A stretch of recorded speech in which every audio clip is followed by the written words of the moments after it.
Buenas tardes. Voy a hablarles de distintos escenarios en relación a la infancia y en relación a tres ejes que son discapacidad, alteridad e inclusión.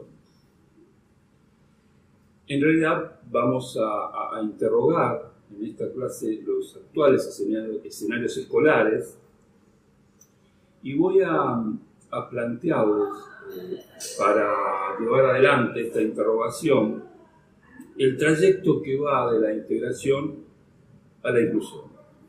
Esta es la idea para ir introduciendo una serie de temáticas que voy a desarrollar no solo en esta clase sino en otras, plantear este trayecto que yo diría de alguna manera es el trayecto que recorre la escuela en su historia en estas últimas 3 o 4 décadas aproximadamente.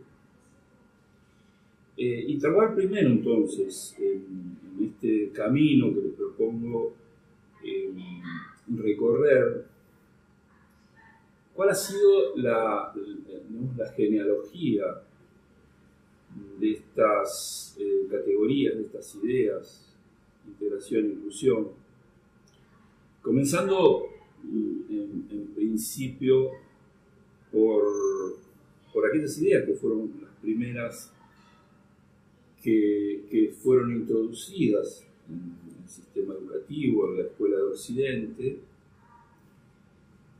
y debemos situarla en relación a la integración. En tal sentido, quiero situar o quiero decirles que fueron los negros afroamericanos quienes hablaron por primera vez de integración hacia la década del 50, hacia mediados de los 50, y en el contexto de la lucha de los negros norteamericanos por la integración, por el reconocimiento de los derechos civiles, la tierra de la libertad, el reconocimiento del derecho de los negros, fueron planteados hacia mitad de los 50 varias demandas contra la escuela. Se presentaron demandas en la Corte, que llegaron a la Corte Suprema de Justicia, que pedían la integración de los chiquitos negros a las escuelas de blanco, a las escuelas donde concurrían solamente niños y niñas blancos. Esto tenía que ver no solamente con una cuestión de color, sino con una cuestión social también. Las escuelas para negros tenían otro estatus que las escuelas para blancos, se ubicaban en la periferia, tenían otros encuadramientos y sin duda estaban con ciertas dificultades y con ciertos problemas. Luego de los primeros fallos de la Corte Suprema de Justicia de los Estados Unidos, sancionando la integración, es decir, fallando en favor de la integración de los chicos negros a las escuelas de blanco, luego de estos primeros fallos se sucedieron demandas de padres de niños con síndrome de Down para, en el mismo sentido, es decir, demandando la integración de chiquitos, niños y niñas con síndrome de Down a la escuela común. Es decir, podemos,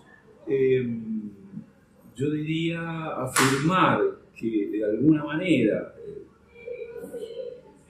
la lucha de los negros, la lucha de los negros por los derechos civiles, por la integración, ¿no? por por la caída de lo que conocimos en el apartheid, podríamos decir de alguna manera que ha sido el signo original de cuyas réplicas sucesivas las podemos situar en los feminismos, en los indigenismos y también en relación al discapacitado.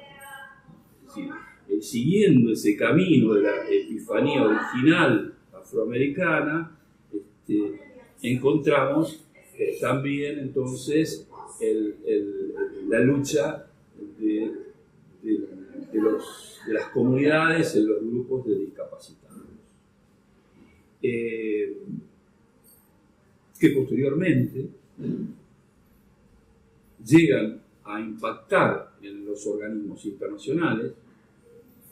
En 1994, en la Convención de Salamanca, la Conferencia de Salamanca, de la mano o bajo la presión de las corporaciones o de los grupos ya internacionalizados vinculados con la discapacidad,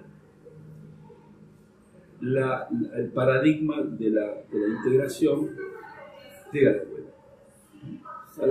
En Salamanca, las categorías principales de la integración, es decir, educación para todos, diversidad, necesidades educativas especiales, integración, etc., sacan carta de ciudadanía y todo Occidente, a partir de Salamanca, comienza a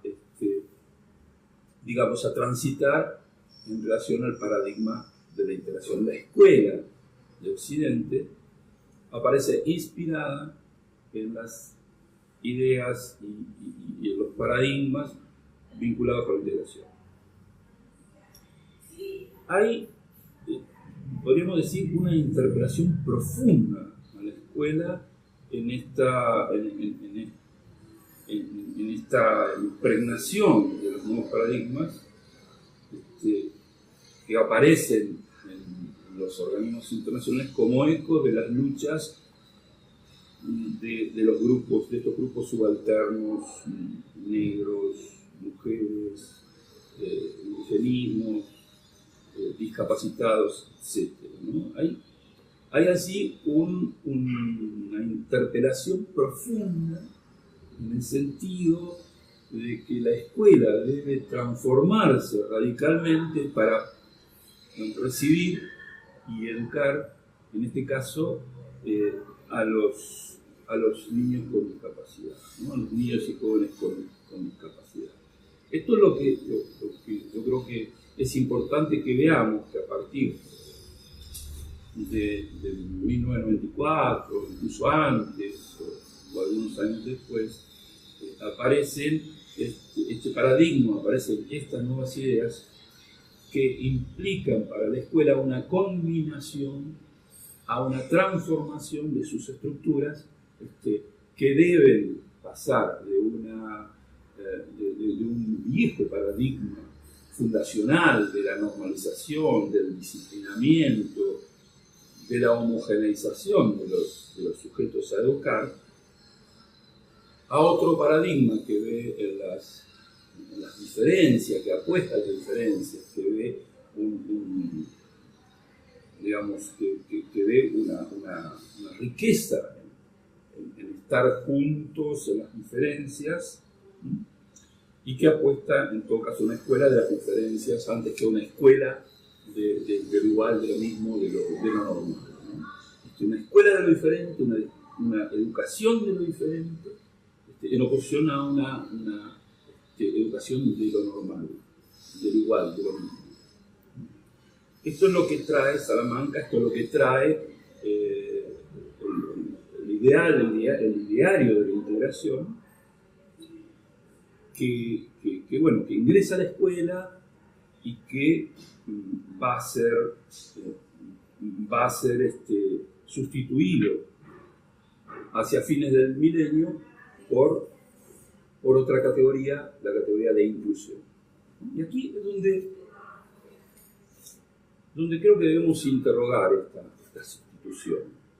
Aquí es donde creo que debemos preguntarnos, una pregunta que la escuela no se ha hecho, acerca de por qué dejamos de repente de hablar de integración y comenzamos a hablar de inclusión, ¿no? Es decir, una pregunta que no se ha hecho, algo que parece obvio, una sustitución que parece natural, que no se interroga, que no se problematiza.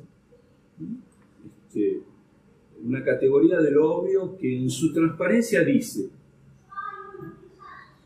La idea es invitarlos a interrogar esta sustitución, ¿no? Este pasaje de la integración a la inclusión. ¿Qué es lo que ha pasado? ¿Qué es lo que puede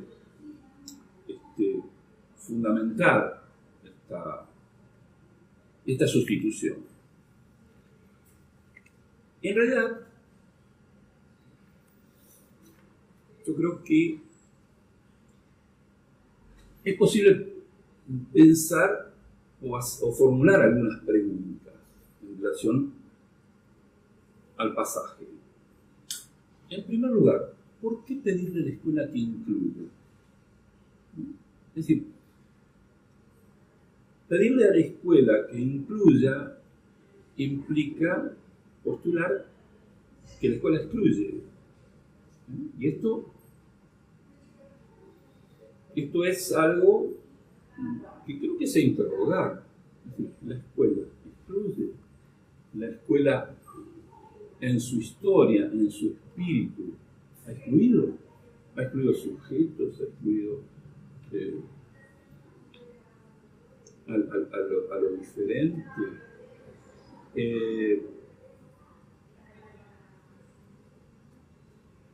Aquí había que diferenciar algunas cuestiones, ¿no? Para afirmar, en el caso nuestro, de que en realidad la escuela no excluye. La escuela no excluyó, sino que lo que ha hecho la escuela en su historia ha sido normalizar, ha sido homogeneizar, y para esto ha separado sujetos, ha construido circuitos diferenciales para los sujetos, ha segregado en todo caso, es decir, ha separado a los sujetos en función de rangos, de categorías, normales, anormales, rápidos y lentos, sanos y enfermos. En este sentido tenemos los distintos circuitos que conocemos: escuela especial, escuela común, escuela de centro, escuela de periferia. Antiguamente nosotros teníamos en la escuela el grado A, B y C. Sí, el grado A iban los niños de la burguesía, en el grado C iban los niños de las clases obreras, y en el grado intermedio, bueno,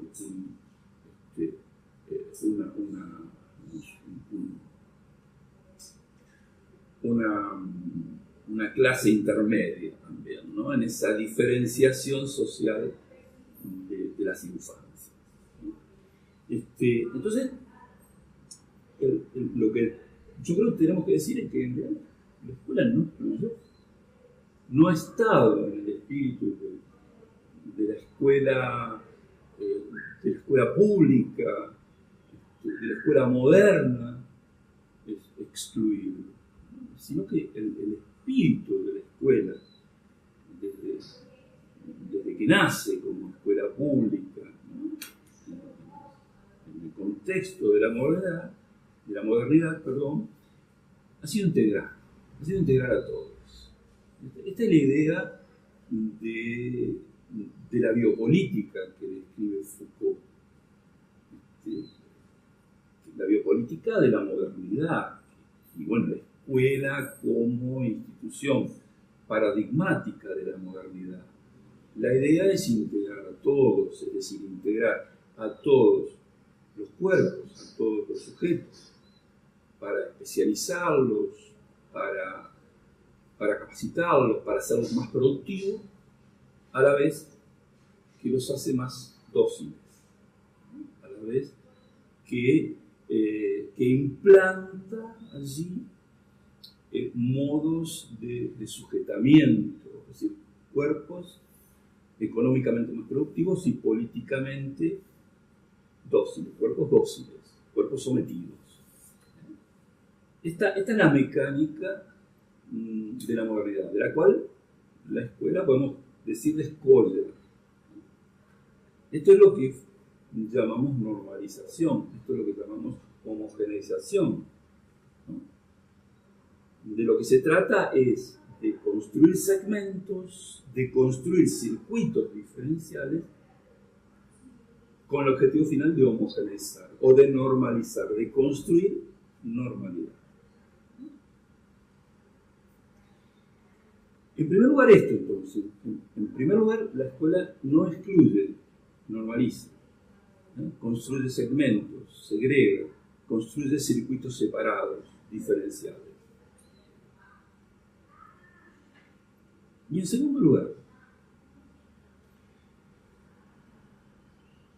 y continuando con esto que la escuela no excluye, es necesario destacar, es necesario subrayar que fundamentalmente a partir de cierto momento de la historia reciente, aproximadamente a partir de los 80, donde sí hay un sistema productivo, un sistema económico que incluye una máquina de producción a la cual no le interesa, como ocurría anteriormente con el capitalismo moderno, el capitalismo de la modernidad naciente, es decir, una máquina productiva a la cual no le interesa un conjunto importante de personas, de seres humanos. Si no les interesa, y los excluye de la producción. Es decir, la exclusión tiene que ver con la producción, tiene que ver con cierta mecánica económica que es reciente, que es posmoderna, que tiene que ver con el capitalismo tardío, no con el capitalismo naciente moderno. Marx no habló de la exclusión, Marx habló de la explotación. Foucault no habló de la exclusión.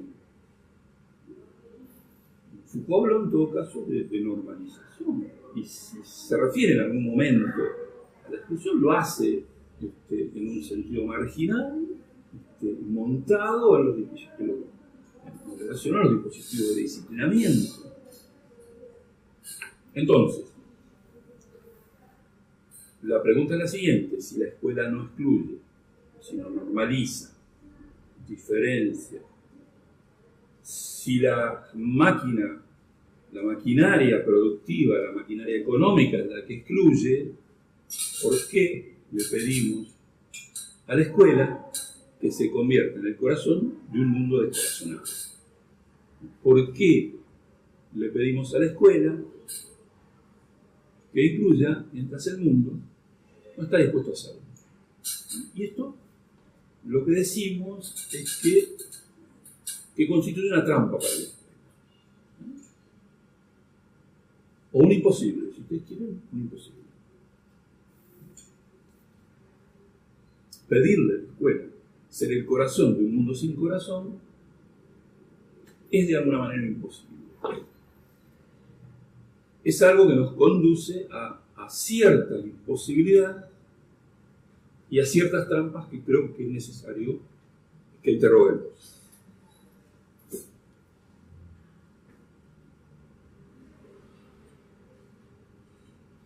Bien.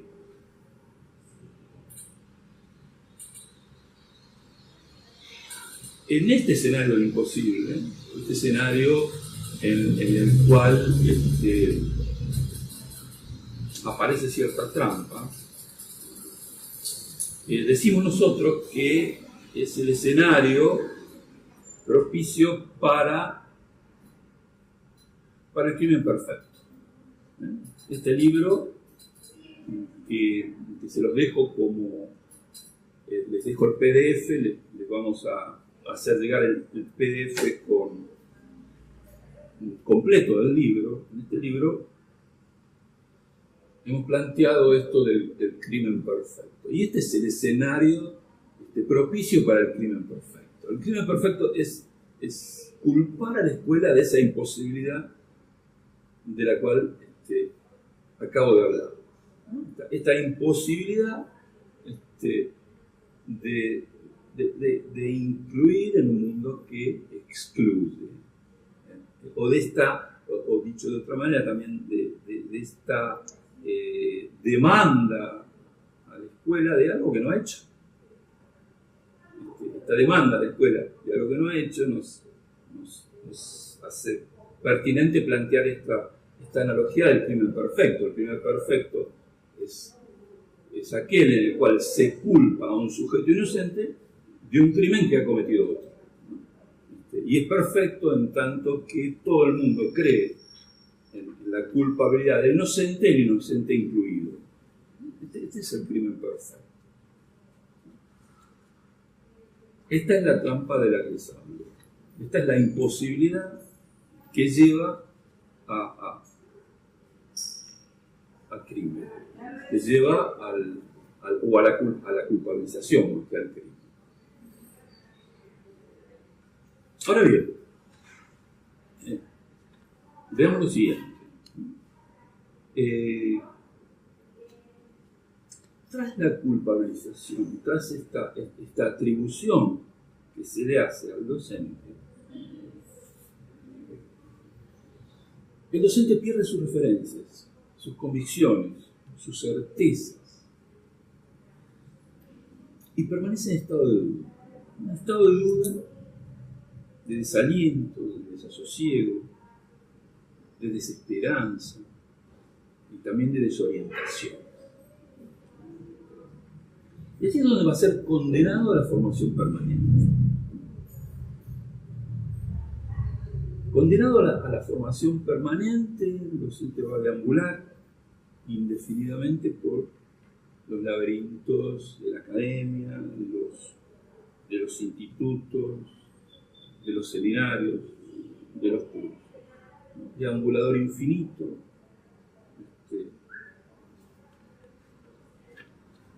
reproduciendo la lógica del maestro ignorante, el maestro explicador, que va a explicar al ignorante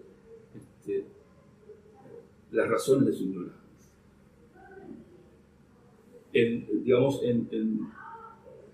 Deambulando permanentemente en esto que es esta formación que no se acaba. Esta formación, esta compulsión que introduce al docente en la caverna de los simulacros. Esta cosa platónica, ustedes saben, de la caverna.